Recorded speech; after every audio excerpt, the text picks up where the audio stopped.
Yesterday, Tom Brady throws his 600th Yep. NFL TD pass. He's the first quarterback to ever do that. He may be the only quarterback to ever do it, period. I don't know if there's anyone that's close to him at this point because Drew Brees, they were going back and forth, but he's out. So I don't know if there's anyone even remotely close. This may be a record that may never be broken. Think about 30 touchdown passes for 20 consecutive years. I mean, it blows your brain away.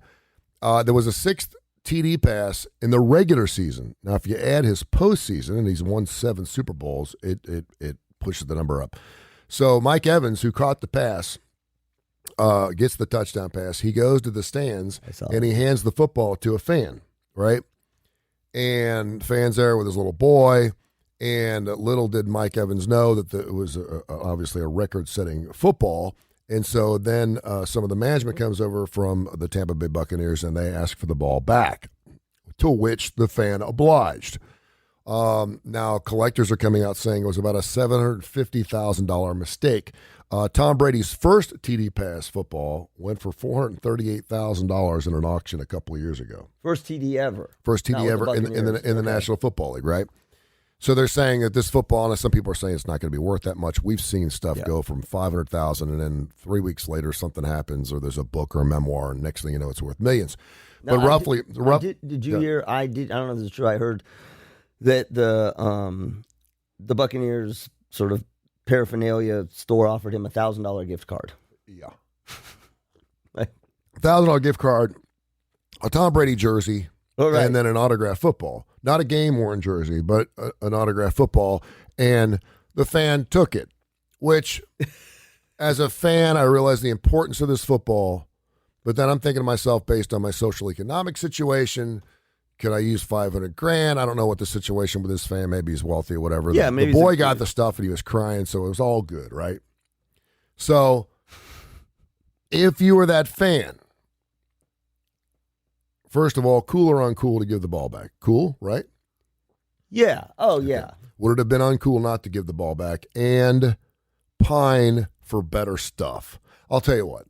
I'll give the football back because I know we're on TV right now, but I would like to get in contact with you, and I'm not going to get crazy here, but there are a few other things that I would like to have. I'm not on his ring or anything, but I would like a game. I'd like some more than what, because they're negotiating right there during the game. Here's a T-shirt. I'm probably holding out for a little bit more. So first of all, it's Tom Brady, then.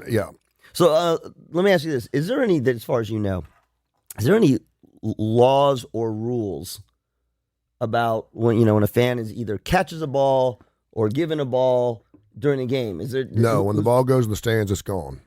Now in college, it's different. I think in college it's different. They have 12 balls for the one side, 12 balls for the other. They had a game last night that was raining, and they had an extra 12 balls, so they had 36 balls. But any ball that goes in the stands, you're pretty much holding on to it. Okay, but pro, it's sort of like a baseball. Yeah. And even in college, I think to an extent, depending on where the ball goes, you keep the ball. I know when they're kicking extra points, for example, a lot of smaller schools don't have the nets. And so the ball goes in, they usually throw it back. Okay. So I think you have it's his ball. It is like that's the way I would think about it. Yeah. Is, and particularly because I'm going to flip this. I think it's uncool of whoever it was, the Buccaneers organization in this moment to go, hey, can you give it us back here? Here's $1,000 gift card. Yeah. Like, to me, that's yours. Mm-hmm. And so I think that, even if, this is one of those moments where, why do they want it back? Oh, yeah. Right. Yeah. So I don't even think there has to be a lot of discussion. Why do you want it back? Well, I want this ball. And I would want that ball. I want, as a person who collects memorabilia, I would want that forget football. the $1,000. So to me, the $1,000 gift card, which is what I've heard. Now I don't know that is 100% true, but that's what I did. $1,000 gift card, the jersey, blah blah blah blah. And if it was me, I'd be like, even if I knew, okay, well, because I can cash this in for more, I'd be like, I don't need $1,000 worth of shirts. Yeah. And hats and mugs, that's the other thing. That's like $1,000 to go in. How many possible things you get? So would this fan have been uncool to negotiate for more? Say, listen, I'm going to hold on to the ball. I've got it. I'd like to give it back, but I want to negotiate for. I don't. Some better stuff. No, well, I don't. I wouldn't say I wanted to negotiate. This is what I would. What would have been cool is, no, I'm not interested in the $1,000 gift card. Yeah. But thanks. I'll just take my. Yeah, and at that point, and I remember when the Mark McGuire, Sammy Sosa thing and Barry Bonds thing was going back and forth, there were people stabbing each other for baseballs. Yeah, which is like, because we knew those baseballs were right. and they had special marked baseballs to ensure that someone wasn't unauthentically trying to cash in on the deal. It was like that. But I think it's kind of uncool of them, to be honest with you, in that moment. Because that fan would have had to leave the stands. I'm not holding on to that football, a football worth $500,000 the entire game. Yeah, no, I think it's, listen, so you asked me if it's cool or it's uncool. I think it's uncool of the Buccaneers organization to say, to play that game. It's just not in that moment. Not in that moment. It's one of those ones where it goes without saying. Yeah, well, it's one of those deals where you want to catch them in the moment and try to make the deal before they realize what they exactly have. If they had gone to him and said, you got this football, we'd like to talk to you about getting it back. The guy says, no problem. If you could do something for me, great. Okay, let's go talk back in the office real quick. Right. First of all, it's during the game. He wants to see the football game. Right. But then you're adding relevancy to just the amount of what he could possibly get with this football, and he's like, wait a minute here. They're taking me down the office now. They're willing to do something. So you're wanting to do a quick. So it's probably best, I think, from a business decision, probably best for them to try to get the deal. They got the ball back once they got the ball back. But then, you could. In this world we live in, I want the football back. Yeah. They told me they were going to do this, but I misunderstood. Right. And so I want the football back. That's because right. I don't know what the legal. If you're the fan, and they ask for it back, I think you are fine, because that's why I was asking the rules. I think you're fine to say, well, no, I caught the ball. I mean, why do you want it back? Well, it's really important to the organization. That's when it gets interesting, because then, depending on how much of a Tom Brady Buccaneer fan you are, right now they're pulling at your loyalty as a fan. We want to enshrine this for all fans to be able to see, and see if you have this by yourself, then the rest of the Buccaneer fans can't share this. That's how I'd be playing. I'm trying to think how it would work out in a rock and roll show. Like if Jimi Hendrix or something back in the 60s ended up throwing his guitar out in the crowd. It would hurt somebody. It probably would. we have drumsticks that are thrown out all the time. Yeah. Guitar picks, and I've gotten those. But I'm trying to think of any other particular situation where a fan would go, oh, hell no. No, you threw it out. Yeah. It's mine. I'm keeping it. And I think it could have been done in a civil way. So if you ask me if it's cool, it's uncool. Yeah. I think it's cool to keep it. I think it is cool to negotiate. I think it's uncool of the Buccaneers organization in that moment to try to get it back. Yeah. Well, they had to do it then. I mean, they had to strike where the iron was hot. So that's that's you don't want him to hold on to the football and him start thinking, okay, this thing, because people around are like, dude, that's probably the only 600th TD pass in the NFL. See, that's what I'm saying. Like, this is where it's you want to get to him quick. Yeah. It's already done. Like, the second he catches it, you don't. I mean, unless you're a complete idiot. Okay. Right. Yeah. Mm-hmm. You know what you got. It's business. Business is cool. Tony Romo was the color commentator. He was calling the football game. Did you hear what he said? No, I did not. He said, well, that guy's got himself a big payday there. He's like, yeah, they come back to me, man. I'm like, hey, how about $1 million? Yeah. How about a day with Giselle? Jesus. That's such a guy thing. How about $1 million or a day with Giselle? I think this guy's sitting in a pretty sweet spot. Well, the Giselle comment is getting Tony Romo blown up. Yeah, well, because those people are like, that's creepy, dude. That is creepy. It's kind of a creepy thing. You're using a woman as a pawn. It was meant to be a joke. Tony Romo, if you listen to him, he's kind of a funny guy, and he's like every guy's voice in a game. When you're a commentator, dude, he's not going to lose his job over it. Right. At least I don't think. No, but it's one of those things where he was trying to be funny, and we know that Tom Brady's wife is Giselle. She's one of the most beautiful women in the world, most successful women. Not funny on air. But even people from the Tampa Bay Buccaneer organization are like, dude, you don't ever talk about another guy's wife as a pawn. Well, like, what would you do with a day with Giselle, right? No, but that's what I'm saying. Like, that's just what if he demanded dinner with the two of them? Well, you can't, this is not ransom. Well, I know, but what if he said, hey, you want the football back? I like to go dinner. Well, then now that gets interesting, because now you're asking Tom Brady. Right, because now it's the organization. Tom doesn't care.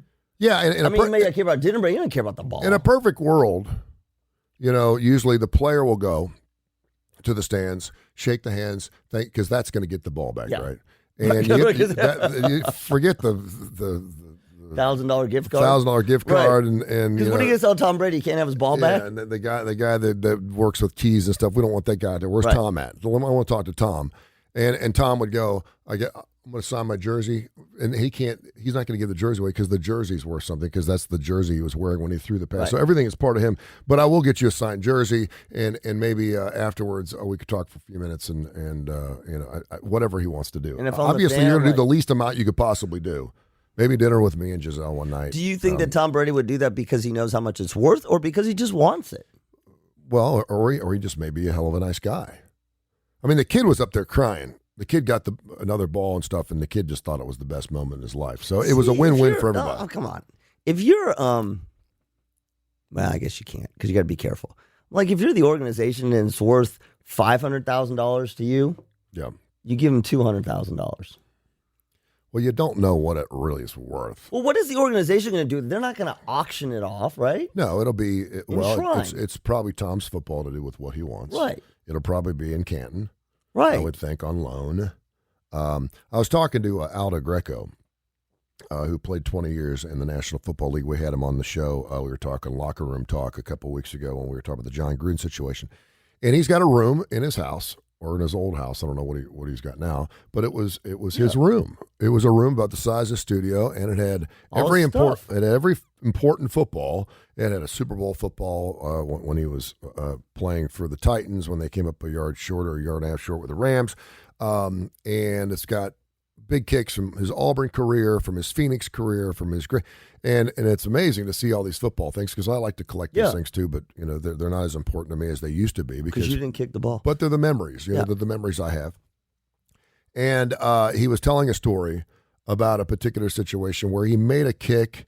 I don't know if it was in a championship game or something, where someone got the ball and they didn't want to give it back, and he was kind of like, "Screw it." Because the guy said, "Give me $25,000 for it." And he's like, "I'm not giving you $25,000 for the football. You can keep it." And then he ended up getting it back anyway. So, but yeah, with sports memorabilia the way it is, and to know this is probably a one of a kind. Well, I think, listen, so you asked me about cool or uncool, so I think this is really interesting. If the organization comes to him and, like, they send their frontline business dude, like, go get the ball back. Yeah. Then that whole thing, it starts getting cheesy, superficial, cool. Here's $1,000, blah, blah, blah, blah. Where I think it gets really deep psychologically and much more interesting is what you said. Tom Brady goes up and says, "Hey, that was my 600 touchdown. It means a lot to me. I'll sign a jersey for you or something. Could I have my ball back that I threw?" If you ask me that same question, the fan says, "Thanks, Tom. Love you, brother, but this is my payday." That's uncool. Well, let's say it was a Chicago Bears fan. This was a then Tampa. Cool. Then it's cool. This was a Tampa Bay fan. If this guy doesn't give the ball back, he's probably going to get reamed out in the parking lot, right? Because he's a Tampa Bay fan. Bears You take care of the yeah. But if it was a Bears fan, I hate you, Tom. that had the ball. Sorry, Tom. You have to pony up a little bit. That whole thing is kind of weird. Yeah, it's just. You think about it, though, depending on again your financial situation. No, I get it. Listen, if you could make even $100,000, they were end zone seats, so they probably weren't great seats right. But it worked out pretty well. So to get back to the Tony Romo thing, though, real quick, it is a testosterone-driven, men mostly watched National Football League. Yes. I know there's a lot, and men. And when I heard him say Giselle, I thought it was funny because I know Tony Romo.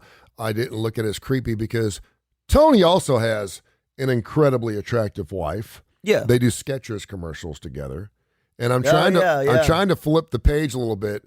If someone was commentating a game and Tony was playing, now Tony's wife's not as well known as Giselle Bundchen is. Well, it would be Tom Brady commenting, going, "Yeah, give him Coke." If Peyton Manning said, "Yeah, how about a date with Tony's wife for the ball?" Yeah, I think it depends on who's saying it.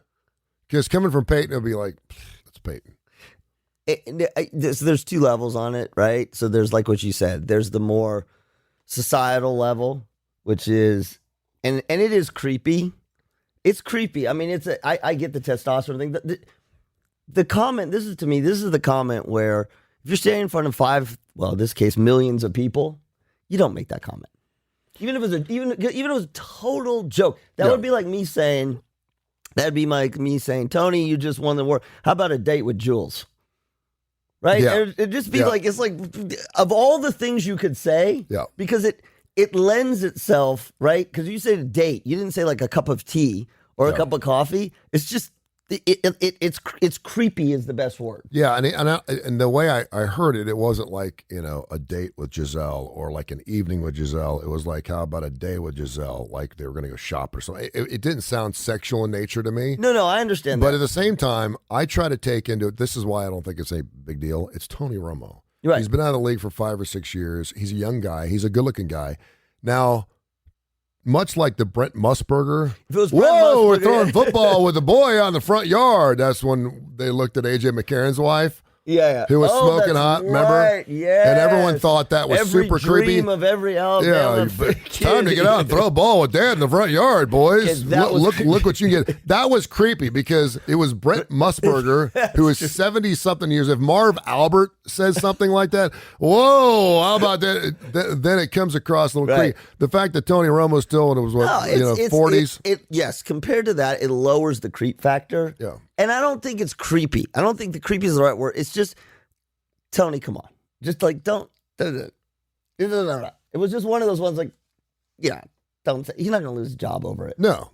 But it's just, don't do that. Just don't. It's just, come on. Yeah.